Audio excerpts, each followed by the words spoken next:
Após o dilúvio, a humanidade começou a crescer e se multiplicar novamente.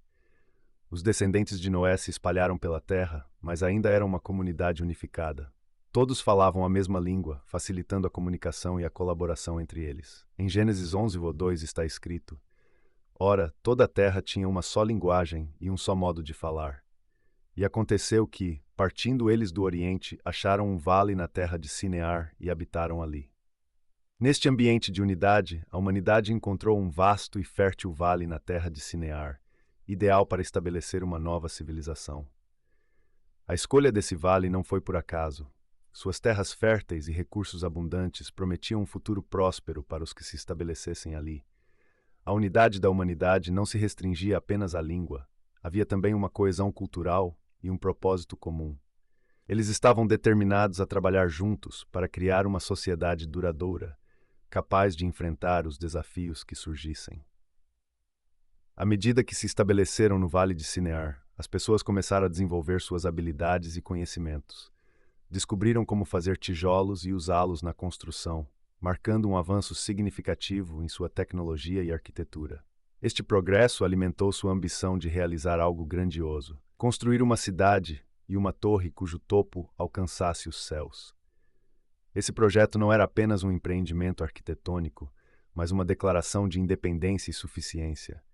Eles queriam garantir que seu nome fosse lembrado para sempre e evitar serem espalhados pela terra. O Vale de Sinear, com sua localização estratégica e recursos naturais, proporcionava o cenário perfeito para essa grandiosa empreitada. A decisão de construir a torre uniu ainda mais as pessoas, que trabalhavam com um objetivo comum. O som das ferramentas e o esforço conjunto ecoavam pelo vale, simbolizando a determinação e o espírito colaborativo da humanidade. Cada tijolo colocado representava não apenas o progresso material, mas também a convicção de que juntos poderiam alcançar qualquer objetivo. Unida por uma única língua e cultura, a humanidade desejava criar um monumento que simbolizasse sua grandeza e ambição. Eles queriam garantir que suas realizações fossem lembradas por todas as gerações futuras. Em Gênesis 11:4 está escrito: E disseram: Vamos, edifiquemos para nós uma cidade e uma torre cujo topo chegue até os céus, e façamos para nós um nome, para que não sejamos espalhados sobre a face de toda a terra. Dado o contexto da narrativa bíblica, que ocorre após o dilúvio de Noé, é possível que os construtores da Torre de Babel tivessem um medo persistente de outro dilúvio. Eles poderiam ter acreditado que construir uma torre alta, que alcançasse os céus, era uma forma de se proteger contra um novo dilúvio catastrófico. Essa motivação estaria ligada à preservação da vida e à sobrevivência da comunidade. Em um ambiente onde as cheias dos rios Tigre e Eufrates eram uma ameaça real. Porém, o desejo de proteção contra um novo dilúvio demonstrava descrença em Deus, já que, após as inundações, o Senhor deixou claro: nunca mais será ceifada nenhuma forma de vida pelas águas de um dilúvio. Nunca mais haverá dilúvio para destruir a terra. Gênesis 9. Outra teoria sugere que a Torre de Babel poderia ter sido construída como uma estrutura militar defensiva. Na Mesopotâmia antiga, as cidades-estado frequentemente enfrentavam ameaças de invasões de povos vizinhos ou tribos pagãs.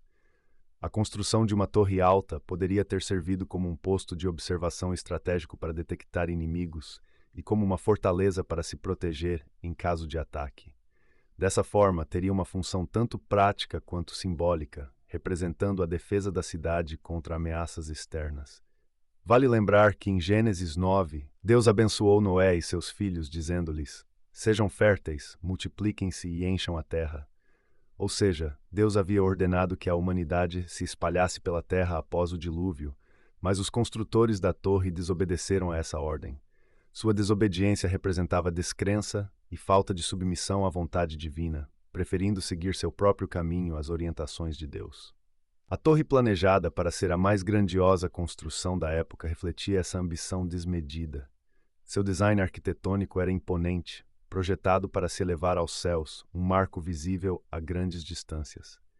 A escolha dos materiais foi criteriosa. Tijolos feitos de argila e queimados para adquirir resistência serviam de pedra, e betume, uma substância natural pegajosa e impermeável, era utilizado como argamassa para unir os tijolos. Essa inovação tecnológica permitiu que a construção fosse sólida e durável. O esforço coletivo para erguer a torre foi extraordinário. Homens, mulheres e até crianças participaram do processo de construção, cada um desempenhando um papel vital, desde a produção dos tijolos até a sua colocação na estrutura crescente. A cooperação e o trabalho em equipe eram fundamentais. Os sons das ferramentas de construção e das vozes coordenando as tarefas reverberavam pelo Vale de Sinear, criando um ambiente de intensa atividade e propósito comum.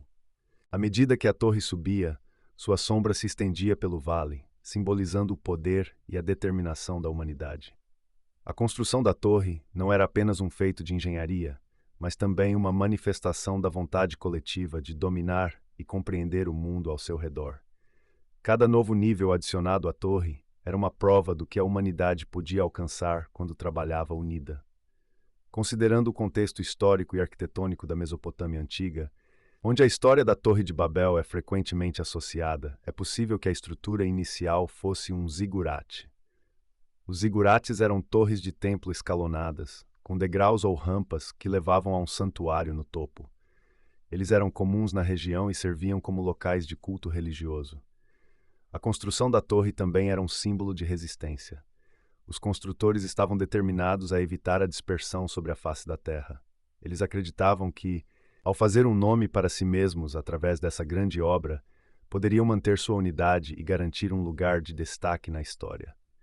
A torre, com seu topo aspirando aos céus, era uma tentativa de alcançar o divino, de mostrar que a humanidade podia transcender suas limitações terrenas. O progresso da construção da torre era documentado, e os líderes da comunidade incentivavam constantemente os trabalhadores, lembrando-os do objetivo maior que estavam tentando alcançar. Muitos falam que a construção foi inicialmente liderada por um homem chamado Nimrod, cujo carisma e poder de persuasão eram imensuráveis. Os construtores tinham ambições grandiosas, e essa ambição levou ao desejo de construir uma torre cada vez mais alta, que no fim chegasse até o céu. Descendente de Noé, Nimrod é descrito na Bíblia como o primeiro grande rei poderoso na terra. De acordo com interpretações judaicas, como nos textos do historiador Flávio Joséfo, foi Nimrod o responsável por comissionar a construção da Torre de Babel como uma forma de desafiar Deus. No entanto, a Bíblia não menciona explicitamente o papel de Nimrod na construção da Torre de Babel. Algumas tradições extrabíblicas e escritos rabínicos sugerem que Nimrod foi um dos líderes que incentivou a construção da torre. Essas tradições se baseiam na descrição de Nimrod como um poderoso caçador e fundador de reinos, incluindo Babel.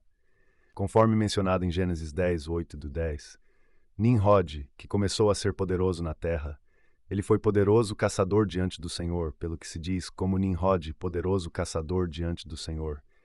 E o princípio do seu reino foi Babel, Eracade e Calné, na terra de Sinear. As tradições rabínicas e alguns textos apócrifos sugerem que Nimrod usou sua influência para convencer as pessoas a se unirem no projeto de construção da torre, com o objetivo de fazer um nome para si mesmos e evitar a dispersão pela terra. Sua liderança e ambição foram fatores importantes para o início do projeto. Outro nome bastante associado à construção da torre é o de Nabucodonosor. Todavia, é importante enfatizar que Nabucodonosor não teve nenhum papel na construção da Torre de Babel, pelo menos não no seu início. Nabucodonosor II foi um rei da Babilônia que reinou de 605 a 562 a.C., aproximadamente 1000 anos após os eventos descritos na história da Torre de Babel, que ocorre no início da narrativa bíblica, logo após o dilúvio. A confusão entre Nabucodonosor e a Torre de Babel pode surgir devido à sua associação com a cidade de Babilônia, tradicionalmente identificada com o local da Torre de Babel. Nabucodonosor II é famoso por seus grandiosos projetos de construção na Babilônia, incluindo a construção dos jardins suspensos da Babilônia, considerados uma das 7 maravilhas do mundo antigo, a Muralha de Babilônia e a grande esplanada com o Templo de Marduk. No entanto, esses projetos são muito posteriores ao evento da Torre de Babel. Se você se interessa por esse tipo de conteúdo, não se esqueça de se inscrever no canal, deixar seu like e ativar as notificações para não perder os próximos vídeos.